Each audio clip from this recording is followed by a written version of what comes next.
All right, so we just had the 11.2 update just drop in Warpath, and with it has brought 2 brand new officers. We have a new ground force officer and a new Navy officer, and we are going to talk about them both. So let's go ahead and get started.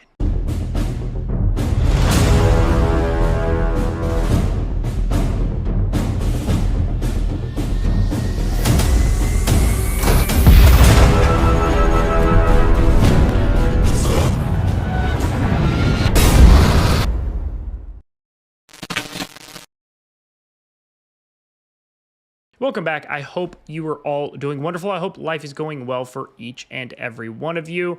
We've got 2 brand new officers, ground force officer, tank specific, Navy officer.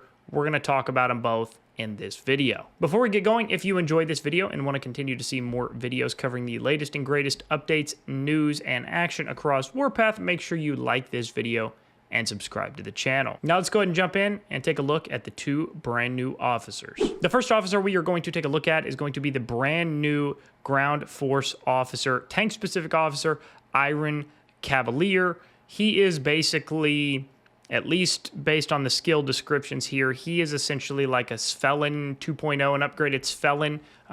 You know, maybe they pair well together. Need to do a little bit of testing on that. But starting from the top with his first tactical skill, grant this officer's troop a shield. Shield coefficient is going to be 2,000 when all the way leveled up for 4 seconds. If this officer is in a super heavy tank troop, increases the troop's officer skill resilience by 30% for 4 seconds. Skill number 2, which is a protection skill, increases the HP of this officer's tank and helicopter by 40%. His third skill, which is another protection skill, increases the damage resist of this officer's tank or helicopter troop by 32% when taking damage from garrisoned troops. His fourth skill, which is an offensive skill, increases the damage intensity of this officer's troop by 20%. And then his fifth and fully awakened skill reduces the pin damage taken by this officer's tank or helicopter troop by 40% for 10 seconds upon entering combat. Now, that skill right there is going to be a beneficial skill to have for both a tanking unit that is going to be tanking bases, as well as if you were field fighting. That reduced penetration damage taken is going to be a very beneficial skill for sure for the survivability of your tank unit. Now, here are my thoughts on Iron Cavalier. I think he's going to be a beast on the super heavy tank specifically. Now, can he be used on other tanks, meaning like the helicopter, the MBT? Of course. Yes, he absolutely can. He's definitely geared towards the super heavy tank. What they're trying to do is essentially incentivize people to invest in their tanks again, because everybody who has essentially been tanking bases, yes, super heavy tanks have retained some relevancy, no question about that. But by far and away, the vast majority of players tank bases with infantry now. They have just buffed infantry so incredibly much that super heavies, while they are around, and some players do have some incredibly strong super heavy tanks, again, no question about that.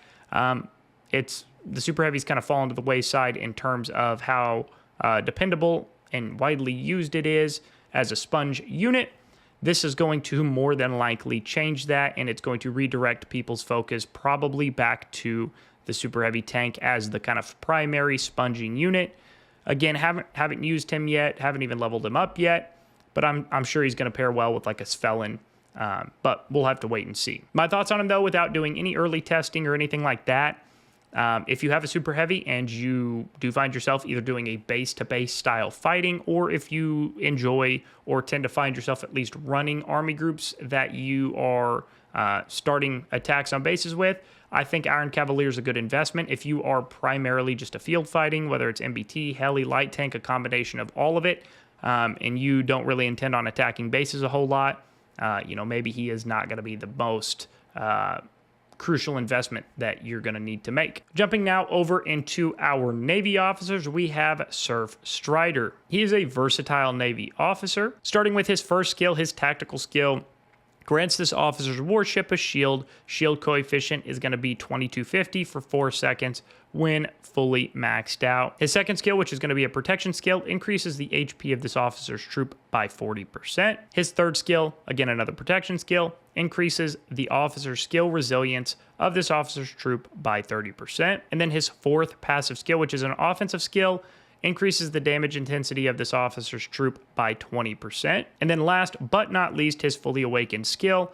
When this officer's warship loses their shield, gains 20% damage resist for 2 seconds. So, Surf Strider is absolutely a kind of more defensive-based Navy officer. I can definitely see him being used in conjunction with Captain Unbeaten. Both are very defensive-focused, and sponge-focused officers when it comes to Navy. So with that in mind, I could see this being a combination you want to use for, you know, your Navy, your armored destroyer that you're going to be leading attacks with on your base. You know, maybe like an anti-submarine frigate that's more, it is an offensive-based unit going after subs, but there's a defensive aspect to that. You know, there's a couple of roles I could see him filling. I personally I haven't gone too heavy into Navy just yet. I'm not sure if I will. I mean, maybe in the future, but right now I'm still focused pretty much exclusively on my ground force, so I'm not going to be worrying about Surf Strider or really any other Navy officer at this moment in time. But if Navy is your jam, then he may be a good one for, like I said, an armored destroyer or something that's going to play a similar role or a defensive role for you. That's going to cover it for the 2 brand new officers that got added in the 11.2 update here in Warpath. I would love to hear your thoughts, opinions in the comments. Let me know if you're going to invest in one of these officers, in both of these officers, or in none of these officers. I'd love to see some feedback. And as always, if you have stuck around and made it this far into the video, if you've got access to Discord and are not already in our community Discord server, the link to that is going to be in the description of the video below. Click on that link. It'll take you right into the community Discord server. Whether you are a new player and have more questions, want to learn, or if you're a veteran player and you just want to come hang out and get to know more people in the community, it doesn't matter. Absolutely everybody is welcome. As always, thanks for taking the time to watch the video today, and we'll see you on the next one.